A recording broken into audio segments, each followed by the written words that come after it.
रामकृष्ण हरी मित्रांनो, सर्वांना जय भीम जय शिवराय. मित्रांनो, आज दोन महत्त्वपूर्ण विषय आहेत. पहिला विषय आहे नामदेव जाधव आणि शरद पवार यांच्यातील वादाचा. या वादामध्ये कोण खरं कोण खोटं, दूध का दूध आणि पाणी का पाणी, आपण या विषयामध्ये मांडणार आहोत. आणि दुसरा विषय आहे मित्रांनो, वंचित बहुजन आघाडीचा. महाविकास आघाडीने त्यांच्या लोकसभेच्या जागा शेअर केलेल्या आहेत आणि त्या जागामध्ये वंचित बहुजन आघाडीला काय स्थान असणार आहे आणि काय स्थान असायला हवं याबद्दलचं विश्लेषण या व्हिडिओमध्ये आपण करणार आहोत. त्यामुळे पूर्ण व्हिडिओ पहा, शेवटपर्यंत पहा. मित्रांनो, नामदेव जाधव आणि शरद पवार यांच्या वादाचे दोन मुख्य विषय आहेत. त्यातील पहिला जो विषय आहे 23 मार्च 1994चा GR, ज्यानुसार मराठ्यांच्या हिस्साचं 16% आरक्षण शरद पवारांनी कसलाही आधार न घेता इतर ओबीसींना देऊन टाकलं, तो मुख्य विषय आहे. आणि मित्रांनो, तो मुख्य विषय बाळासाहेब सराटे अनेक दिवसांपासून मांडत आहेत. त्याबद्दलची याचिका त्यांनी हायकोर्टात दाखल केलेली आहे. त्याचबरोबर अनेकांनी हा विषय अगोदर हाताळलेला आहे, त्याबद्दलचा जाब शरद पवारांना विचारलेला आहे. परंतु या अनुषंगाने आज नामदेव जाधव यांच्या अनुषंगाने हा विषय आज संपूर्ण महाराष्ट्रात पसरलेला आहे.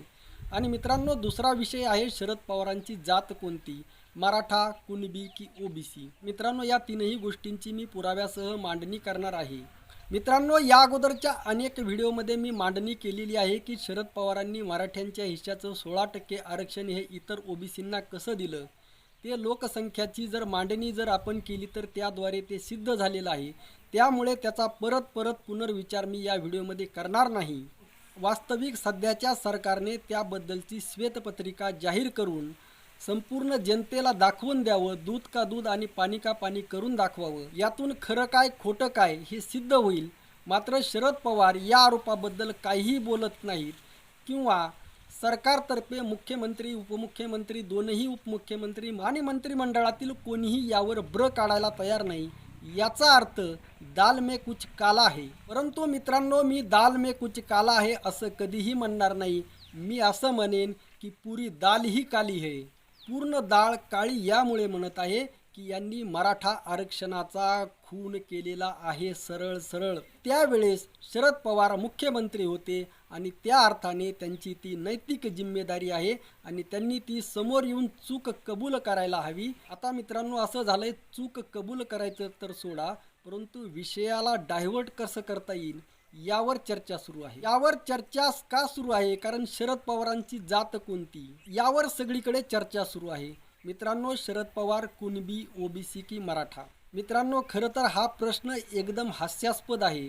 कारण महाराष्ट्रातील 50% मराठा समाज कुणबी म्हणून ऑलरेडी ओबीसीमध्ये इन झालेला आहे, घरामध्ये चढलेला आहे किंवा त्या बसमध्ये ओबीसीच्या प्रवर्गामध्ये दाखल झालेला आहे. उरला 50%. आणि मग त्या 50% चढलेल्या बसमध्ये शरद पवार ही जर चढलेले असतील तर त्यामध्ये प्रश्न उरतो कुठं की ते मराठा की ओबीसी की कुणबी. वास्तविक हे तीनही एकच आहेत. सामाजिक अंगाने एक आहेत, महात्मा फुलेंच्या मांडणीनुसार एक आहेत, छत्रपती शिवाजी महाराजांच्या मांडणीनुसार एकच आहेत, डॉक्टर बाबासाहेब आंबेडकर यांच्या मांडणीनुसार एक आहेत. आणि असं असताना संविधानिकदृष्ट्या, कायद्याच्या दृष्टीने सुद्धा एकच आहेत, मानववंशशास्त्राच्या दृष्टीने सुद्धा एकच आहेत. असं असताना शरद पवारांची जात विचारणं हास्यास्पद आहे. तरीही नामदेव जाधव यांचा एक मुद्दा येथे महत्त्वाचा आहे आणि तो मुद्दा असा की शरद पवार मराठा आरक्षणाच्या बाजूने का बोलत नाहीत. मित्रांनो, शरद पवारच काय, जवळपास कोणताही आमदार किंवा खासदार मराठा आरक्षणाच्या बाजूने बोलत नाही. अशा विषयाने प्रत्येक मराठा समाजाची, प्रत्येक मराठा बांधवाची ही भावना आहे की या बाबतीत नामदेव जाधव रास्त आहेत. मित्रांनो, तरीही नामदेव जाधव यांना का ट्रोल केलं जात आहे हा प्रश्न आहे. मित्रांनो, या प्रश्नामागं नामदेव जाधव यांचा अहंकार आहे. मित्रांनो, जरी नामदेव जाधव राईट ट्रॅकवर असले, राईट प्रश्न विचारत असले, योग्य प्रश्न विचारत असले, तरी त्यांच्या बोलण्यामध्ये थोडीफार हुशारकी, थोडाफार मीपणा, थोडाफार अहंकार दिसत आहे. जसं उदाहरणार्थ, जसं ते अमेरिकेमध्ये गेले आणि स्वामी विवेकानंदानंतर मीच धर्मसभा कशी अटेंड केली आणि मी जणू काय स्वामी विवेकानंद अशा पद्धतीची मांडणी करून ते स्वतःचं हसू करून घेत आहेत. आणि दुसरा मित्रांनो, कुठंतरी त्यांच्यामधला जो छुपे मीपणा आहे, नामदेव जाधवांबद्दल सांगत आहे मी, त्यांच्यामध्ये जो काही छुपे मीपणा आहे, अहंकार आहे, त्याला असा फुंकर मिळत आहे, तो अहंकार जागृत होत आहे आणि त्याद्वारे ते जणू काय स्वतःला मनोज जरांगे पाटलांसारखं समजत आहेत. म्हणजे मला काही झालं तर 5 कोटी मराठे गप्प बसतील का, किंवा अशी बाष्कळ विधानं करून ते स्वतःचं हसू करून घेत आहेत आणि ही नामदेव जाधव यांची चूक आहे. मित्रांनो, हा अहंकार, हा मीपणा हा सर्वात जास्त घातक असतो. मित्रांनो, एक गोष्ट लक्षात घ्या, माननीय मनोज जरांगे पाटलांना लोकांनी डोक्यावर का घेतलं? मित्रांनो, मराठा समाजामध्ये नेत्यांची कमी आहे का? मित्रांनो, मराठा समाजामध्ये ढिगभर नाही, रासभर नाही, किलोने नाही, क्विंटलने नेते पडलेत. इतके सगळे नेते असतानाही एक 2-3 एकर शेती असणारे मनोज जरांगे पाटील यांनाच मराठा समाजाने का डोक्यावर घेतलं याचा विचार करा. कारण मनोज जरांगे पाटील प्रामाणिक तर आहेच, नुसता एक प्रामाणिकता एवढाच गुण त्यांच्यामध्ये नाही, तर त्यांच्यामध्ये कसलाही अहंकार नाही. आणि अहंकार नसणारा माणूस हा देवत्व प्राप्त करत असतो. अहंकार गेला तुका म्हणे देव झाला. येथे तुकाराम महाराजांची देव ही संकल्पना कोणती तरी पारलौकिक संकल्पना नसून मानवी गुणांचं सर्वोच्च परिमाण या अर्थाने घ्या. आणि या तुलनेमध्ये हे नामदेव जाधव कुठेही दिसत नाहीत. आणि त्यामुळे अगोदर नामदेव जाधव यांनी स्वतःचा मीपणा, अहंकार घालवावा. त्यांनी उपस्थित केलेल्या मुद्द्यांचं मराठा समाज समर्थन करत आहे, त्याबद्दल कसलीही शंका नाही. परंतु ज्या पद्धतीने ते मांडत आहेत, ज्या पद्धतीने स्वतःला प्रेझेंट करत आहेत आणि ज्या पद्धतीने ते मीडियामध्ये स्वतःचं हसू करून घेत आहेत, त्याबद्दल सुद्धा त्या नामदेव जाधव यांनी विचार करावा. आता मित्रांनो, कालच शरद पवारांनी सांगितलं की माझी जात कोणती हे संपूर्ण महाराष्ट्राला माहीत आहे, पण कोणती जात हे सांगितलं नाही. याचा अर्थ शरद पवार काहीतरी लपवत आहेत. मित्रांनो, जर येत्या 24 डिसेंबरपर्यंत जर मराठ्यांना जर आरक्षण भेटलं नाही, तर सरकारला हे दूध का दूध आणि पाणी का पाणी करण्यास मनोज जरांगे पाटील भाग पाडणार आहेत. आणि त्यावेळी या मराठा आरक्षणाचे मारीकरी कोण, विरोधक कोण, या सर्वांची नावे सर्व जनतेसमोर येणार आहेत. मित्रांनो, आजचा आपला दुसरा विषय आहे वंचित बहुजन आघाडीचा. मित्रांनो, काल बातमी आली की लोकसभेच्या जागा महाविकास आघाडीने वाटून घेतल्या. जवळपास 44 जागा त्यांनी वाटून घेतलेल्या आहेत. म्हणजे महाविकास आघाडीमध्ये वंचित बहुजन आघाडीची एंट्री झालेली दिसत नाही.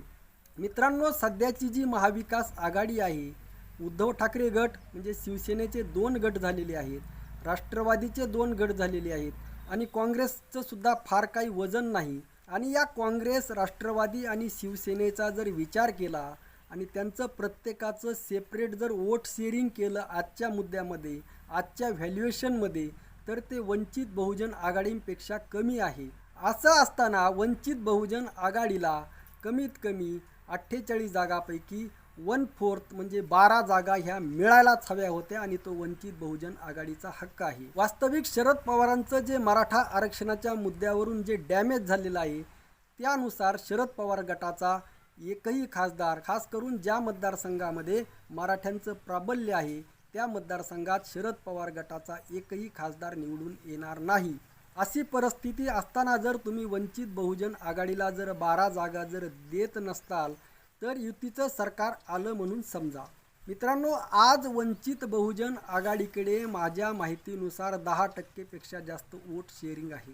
मागच्या वेळेसचं वोट शेअरिंग जरी 6% असलं तरी आज ते दुप्पट वोट शेअरिंग 100% होणार आहे.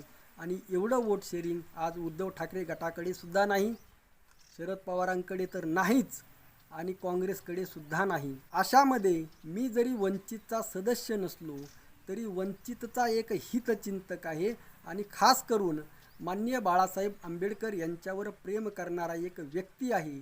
जसे मनोज जरांगे पाटील मला प्रामाणिक दिसले, इमानदार दिसले, त्यांच्यामध्ये अहंकार नाही, मीपणा नाही, अगदी तसंच व्यक्तिमत्व माननीय बाळासाहेब आंबेडकर आहेत, म्हणून मी त्यांच्यावर प्रेम करत आहे.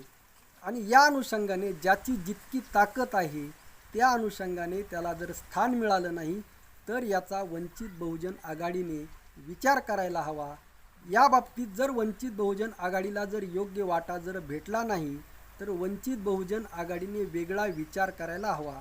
अकोल्याची सीट तर वंचित बहुजन आघाडीला भेटायलाच हवी, परंतु टोटल 12 सीट वंचित बहुजन आघाडीला ह्या मिळायलाच हव्यात. या 12 सीटवर संपूर्ण ताकद लावून 12ची 12 खासदार वंचित बहुजन आघाडीने निवडून आणावेत, या सदिच्छेसह आजचा व्हिडिओ पूर्ण करतो. मित्रांनो, आजच्या पुरतं एवढंच. प्रत्येकाने चॅनलला लाईक व सबस्क्राईब करा. प्रत्येकाने कमेंट करा. कमेंटमध्ये किमान जय भीम जय शिवराय एवढं लिहा. रामकृष्ण हरी. जय जगद्गुरू. जय शिवराय. जय भीम.